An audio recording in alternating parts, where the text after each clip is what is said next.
Student, कैसे हो आप। स्वागत है आपका एलएस फिजिक्स लेक्चर में। आज हम आपके सामने नई वीडियो नए टॉपिक के साथ आए हैं। वैद्युत द्विध्रुव की निरक्षीय रेखा के किसी बिंदु पर वैद्युत क्षेत्र की तीव्रता का व्यंजक हम प्राप्त करेंगे। निरक्षीय रेखा का दूसरा नाम निरक्ष। निरक्ष रेखा होती है बिल्कुल परपेंडिकुलर खड़ी हुई, और अक्षीय रेखा है होती है बिल्कुल लेटी हुई। अक्षीय मतलब अक्ष सीधी रेखा, निरक्षीय मतलब निरक्ष सीधी परपेंडिकुलर खड़ी हुई। अब आपके पास अक्षीय का रेखा का हमने डेरिवेशन पिछली वीडियो में आपको समझाया। आज हम आपके सामने निरक्षीय रेखा की वीडियो लेकर आए हैं। नया टॉपिक है, बोर्ड के एग्जाम के लिए बहुत इंपॉर्टेंट है। आपके पास हमने एक वैद्युत द्विध्रुव बनाया। वैद्युत द्विध्रुव में प्लस क्यू आवेश माइनस क्यू आवेश, इनके बीच की दूरी 12। इसका मध्य बिंदु O, मध्य बिंदु O से यह रेखा हो गई निरक्षीय। O से R दूरी पर यह कोई बिंदु P है जिस पर हमें तीव्रता ज्ञात करनी है, वैद्युत क्षेत्र की तीव्रता। यह बिंदु A, यह बिंदु B।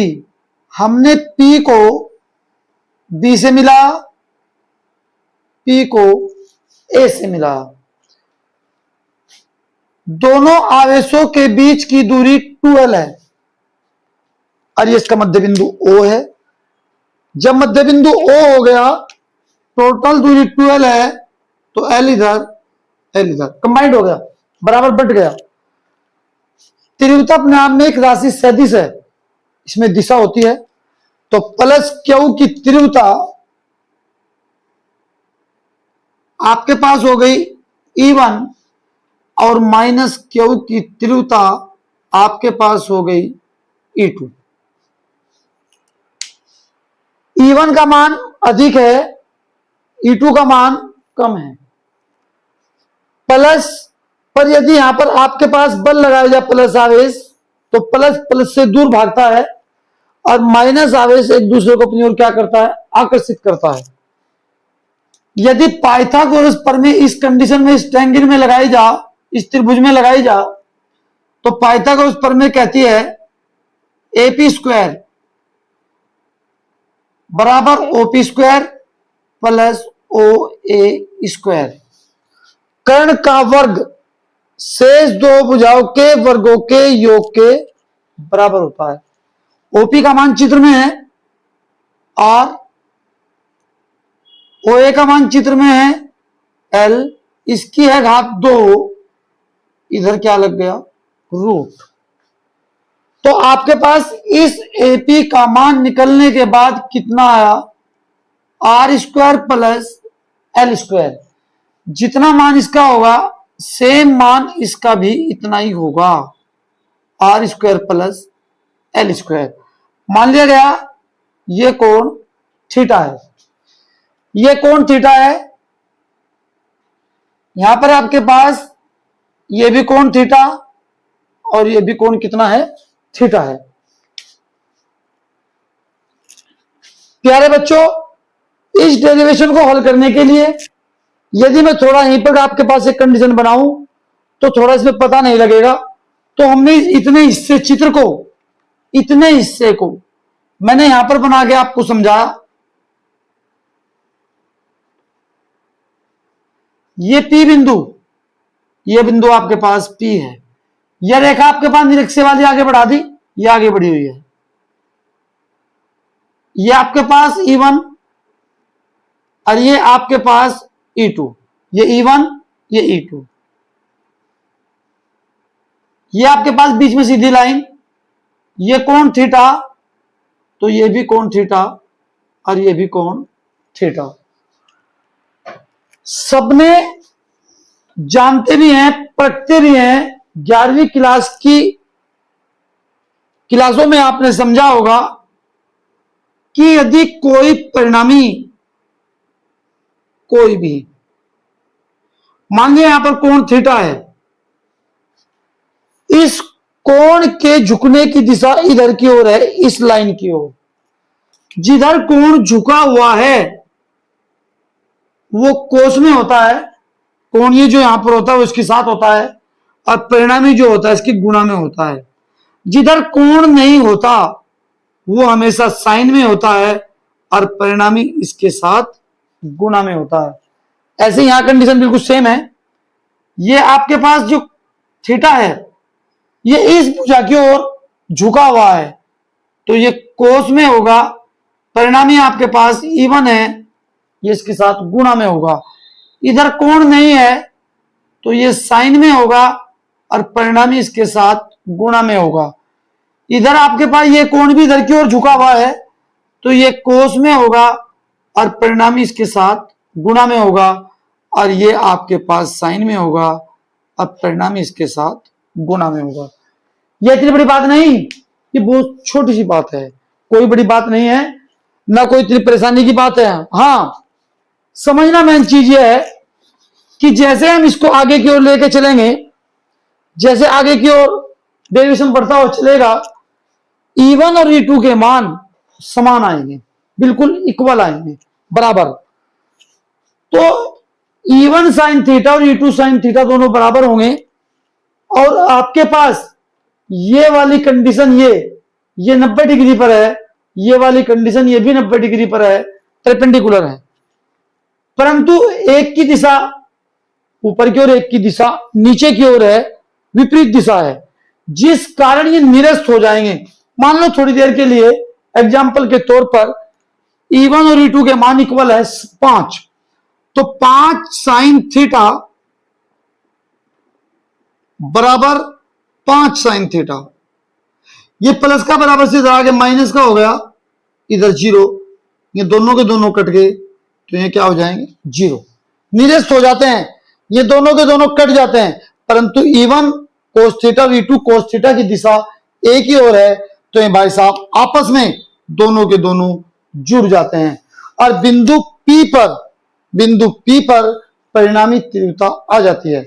बस और कार्य सिर्फ कैलकुलेशन का है और कुछ नहीं है, सिर्फ मेन चीज समझना है, सिंपल डेरिवेशन है, सब बच्चे ध्यान से देखते रहेंगे कि इसकी कैलकुलेशन कैसे होती जाती है। हमारे पास दो आवेश हैं, एक प्लस क्यू, एक माइनस क्यू। प्लस क्यू की तीव्रता के सूत्र आपके पास दो हैं, E बराबर F अपॉन क्यू, और तीव्रता का सूत्र है 1 upon 4 pi epsilon naught q upon r square. इस वाले इतने हिस्से को आप के भी लिख सकते हैं, के क्यू अपॉन आर स्क्वायर, यानी कि इसमें दूरी है तो दूरी का सूत्र तीव्रता का यहां पर लागू होगा, ना कि ये। तो आप दूरी वाला तीव्रता का सूत्र लगाएं और देखते जाएं। पहले प्लस क्यू आवेश की तीव्रता निकालेंगे। अब प्लस क्यू आवेश की तीव्रता के लिए हमने प्लस क्यू आवेश की तीव्रता का नाम क्या दिया, E1। फार्मूला हमारे पास है 1 upon 4 pi epsilon naught q upon r. यहां से यहां तक की दूरी AP है, और AP की घात 2। तीव्रता राशि है सदिश, तीव्रता राशि है सदिश, और जो राशि होती है सदिश और वहां होती है दिशा, तो दिशा बताई जाएगी। इसकी दिशा है A से किधर की ओर, P की ओर, AP दिशा में। इसमें कोई इतनी बड़ी बात नहीं। अब AP का मानचित्र में है, इसको हम K लिख सकते हैं, के क्यू, यहां मान रख दिया under root r square plus l square की पावर 2। ये घात 2 इस अंडर रूट को काट देगी। इसे नहीं मालूम कोई दिक्कत की बात नहीं, जब भी हम कोई वर्गमूल का निशान हटाते हैं तो उसकी पावर 1/2। यदि इसकी घात 2 है और इसकी भी घात 2 है तो 2 से 2 कट जाएगा, सिर्फ आपके पास क्या बचेगा, x। यही मैंने यहां पर किया, तो आपके पास क्या बच गया, k q upon r square plus l square. ये क्या का मान आया, E1 का। ये हमारे पास E1 का मान आ गया। उसके बाद निकालेंगे माइनस क्यू आवेश की तीव्रता। माइनस क्यू आवेश की तीव्रता आपके पास कितनी है, E2 के क्यू अपॉन यहां से यहां तक की दूरी कितनी है, BP घात कितनी 2। दिशा किधर की ओर है, नीचे की ओर, PB दिशा में। अब दिशा के कारण माइनस प्लस हो गया, दिशा के कारण। अब आपके पास बीपी का मान k q under root r square plus l square की पावर 2, ये 2 भी इसको काट देगी तो आपके पास बचा k q upon r square plus l square, ये कहेगा माना E2 का। मैंने E1 का मान और E2 का मान, आप E1 के मान को देखो और E2 के मान को देखो, दोनों के दोनों समान है, इक्वल है, बराबर है। मैंने यहां पर भी बात बताई थी कि E1 और E2 के मान दोनों के दोनों समान आएंगे, परंतु E1 को और E2 को दो घटकों में बांटा गया है, तोड़ा गया है। क्या में E1 sin theta, E1 cos theta, E2 के लिए E2 cos theta, E2 sin theta. ये तो निरस्त हो गए, परंतु ये एक दिशा में जा रहे हैं, यहां पे इसमें जुड़ जाएंगे। और जोड़ने के बाद बिंदु P पर परिणामी तीव्रता, बिंदु P पर परिणामी तीव्रता, दोनों को हमने जोड़ दिया, E बराबर E1 cos theta plus E2 cos theta, दोनों को जोड़ दिया। मैंने बताया था E1 cos थीटा और E2 cos थीटा एक दिशा में है, दोनों के दोनों आपस में प्लस हो जाएंगे, परंतु एक दूसरे के विपरीत दिशा में है, जिस कारण निरस्त हो जाएंगे। इसमें कोई इतनी बड़ी बात नहीं है, बिल्कुल सिंपल टॉपिक है। अब आपके पास E1 का मान हमारे पास ये रहा और E2 का मान हमारे पास ये रहा, दोनों को दोनों मान यहां पर आपने पुट करने हैं, रखने हैं। अब रखेंगे, इसको हमने रब किया,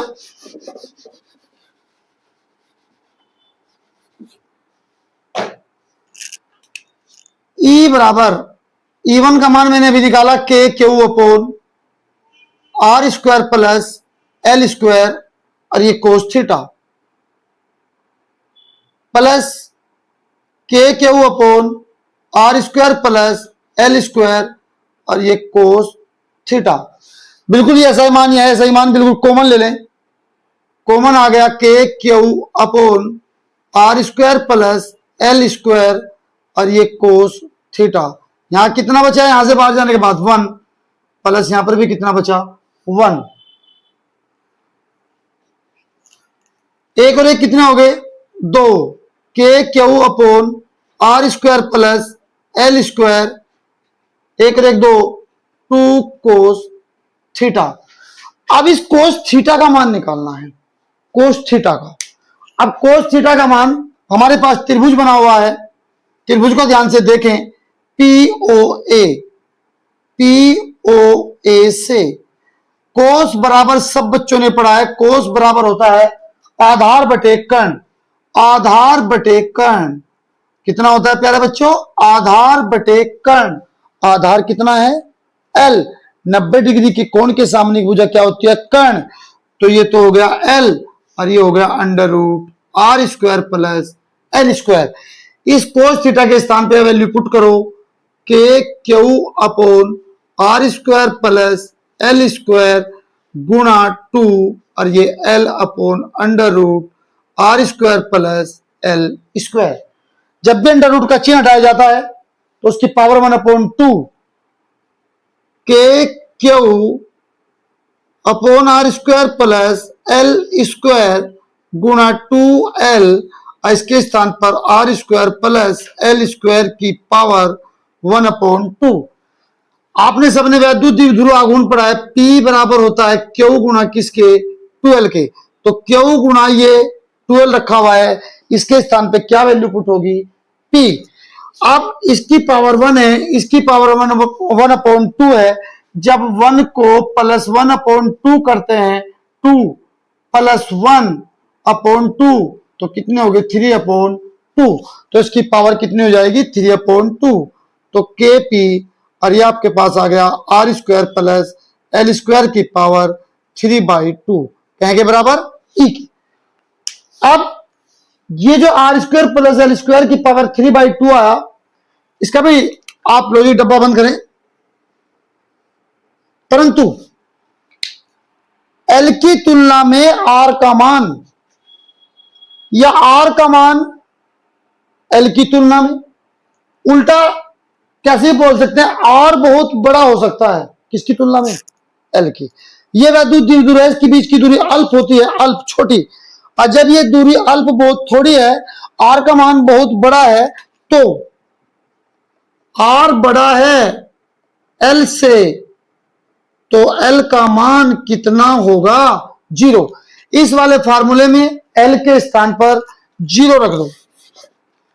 ई बराबर के पी और आर स्क्वायर प्लस 0 का वर्ग की पावर 3/2, के पी 0 का वर्ग करेंगे 0 आएगा, आर स्क्वायर में 0 जोड़ेंगे तो आर स्क्वायर पावर 3/2, 2 से 2 कट गया, के पी अपॉन आर की घात कितना बचा, 3। और के का मान आपने पहले ही पढ़ लिया है, के का मान आपके पास 1/4 pi epsilon naught p upon r की घात 3 आ गया। प्यारे बच्चों, ये सारा का सारा डेरिवेशन आपके समझ में आया होगा। इसको बार बार यदि आप निकाल के देखेंगे, बोर्ड एग्जाम में आने की पूरी संभावना होती है। और जो किसी ने, कोई बच्चे ने कोई परेशानी हो, कहीं भी कोई लॉजिक, कोई भी परेशानी आती हो, तो कमेंट के माध्यम से हमारे पास अपनी शिकायत दर्ज करा सकते हैं। मिलते हैं नेक्स्ट वीडियो में। Thank you.